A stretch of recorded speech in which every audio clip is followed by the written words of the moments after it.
Hello, my name is Chris Brake. I'm an aerospace quality engineer, and this here is my daughter, Kimberly. Hi, I'm a sophomore at Academy of the Canyons High School in Valencia. But we're not here to talk about our jobs. We're here to talk about a passion that we both share together, and that is street chalk art. So here's a couple examples that we've done in the past. Street chalk art began in Italy around 400 years ago. During that time, the upper class basked in magnificent paintings that adorned cathedrals, while meanwhile the lower class wasn't as privileged to such artwork. But soon after, many realized that they could recreate these out-of-reach masterpieces in a temporary manner, and also receive tips from passerbys. Thus, the street painting format was born.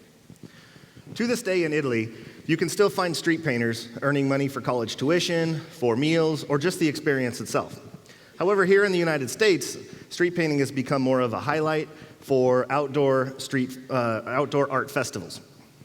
Some local examples would be the Santa Barbara I Modenari event, the Pasadena Chalk Festival, or the Ventura Arts in the Harbor. So here's a couple examples of what a street festival might look like. You can see the chalk art on the ground surrounded by spectators that come out to view the art.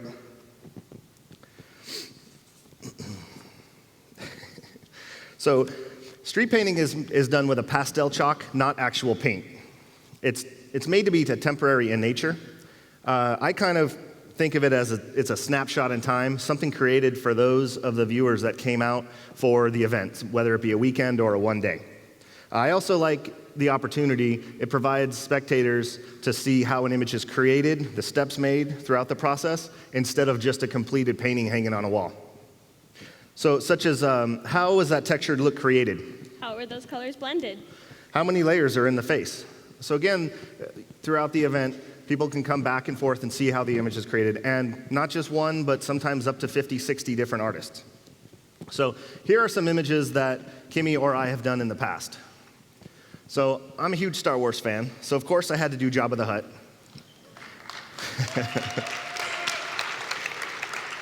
This was probably one of my most complex ones. It took me a course of 32 hours to do over the course of a weekend. And of course, who doesn't love Monty Python? So here's a few of my favorite characters from there.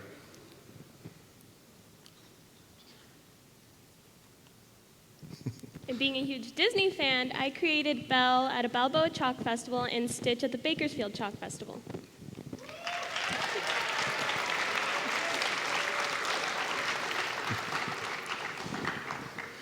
This top image is one of my favorite that I've done. I did it up in Palo Alto. It's about 14 feet tall. It's an illusionism of Don Quixote. And if you look closely, there's 22 hidden faces scattered throughout the entire image.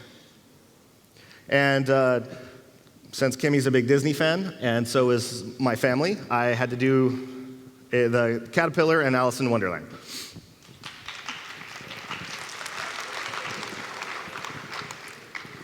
Now, the image above of Donald Duck, that was my first image that I've ever done by myself when I was about 7 years old.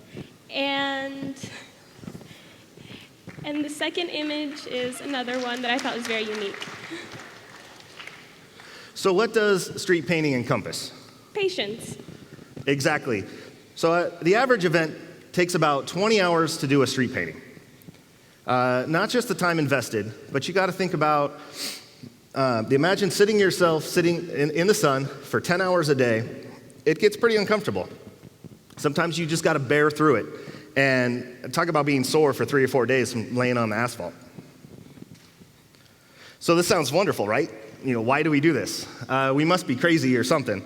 But really, it's a great opportunity for us to practice our art and get established in the art community. Plus, we also see Kimmy and I, we do multiple events throughout the year, and we see traveling artists like ourselves, and we make lasting friendships. We can share styles, we can share our techniques, and even equipment if need be. Occasionally, an artist may be selected to be a featured artist somewhere, which comes with certain perks. And also, my family gets an opportunity to travel sometimes if we get invited to an event out of state sometimes. So it's great.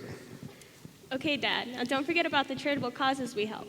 By volunteering our time as artists, we obtain sponsorships to help fund art in schools, food banks, and other outreach programs. In a small way, we've helped these past programs in the past 10 years. Yeah, you're right. We can't forget about all the charitable causes that our art can benefit. So what are some of the questions that we get frequently asked? Don't you feel bad that these are just going to be washed away? Don't you get tired from lying on the ground all weekend? How long does it take to make one of these? What do you get out of doing this? Okay, those are all valid questions. And yes, it can be hard to think about an image that we put all this time into and it's just temporary. We try not to be there when they open up the street or they wash the images away the next day. But we tend to think of it as a performance art. You know, like I said, thousands of people come out to an event every weekend, and we hope to encourage art that way. And of course, we get some great photos. What about that other asked question? Do you do those 3D images? Well, yes, we do. Oops, I forgot one, huh? So here's a 3D fish that I...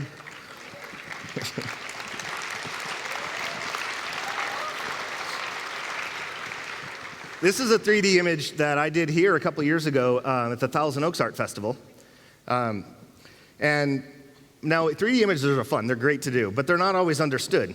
The average person that comes out to view it, usually those spectators are confused, or they think that the artist doesn't have the proper perspective down. But to properly view an image, the person must be exactly 6 feet below the image and 6 feet tall.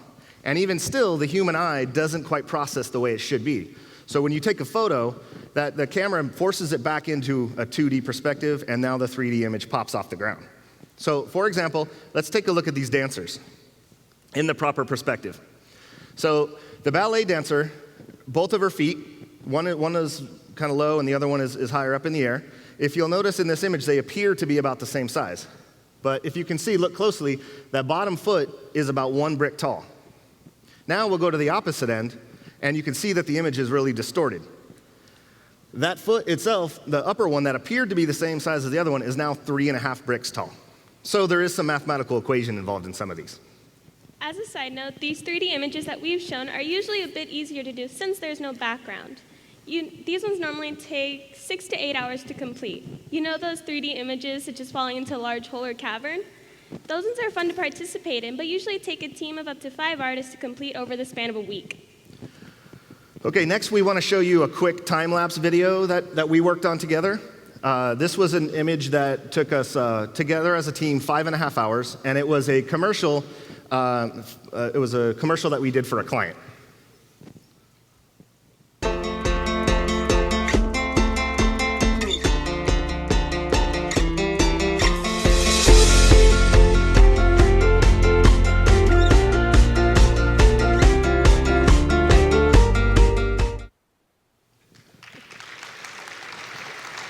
Thank you.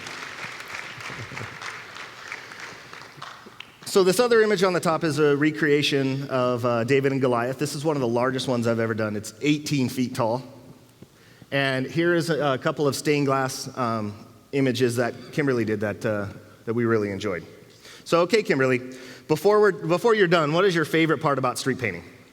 Probably getting dirty. Me too. Playing in our own art is probably the best part. So if any of you think that this is fun, I highly encourage you to look online for some local events. They happen all throughout the year, and you can volunteer. They provide you with chalk, and just get out there and give it a shot. We'd like to thank you for your time, whether it be school or work that seems to get in the way. We hope that we've at least inspired some of you to follow your artistic passion and get out there and have some fun. Thank you.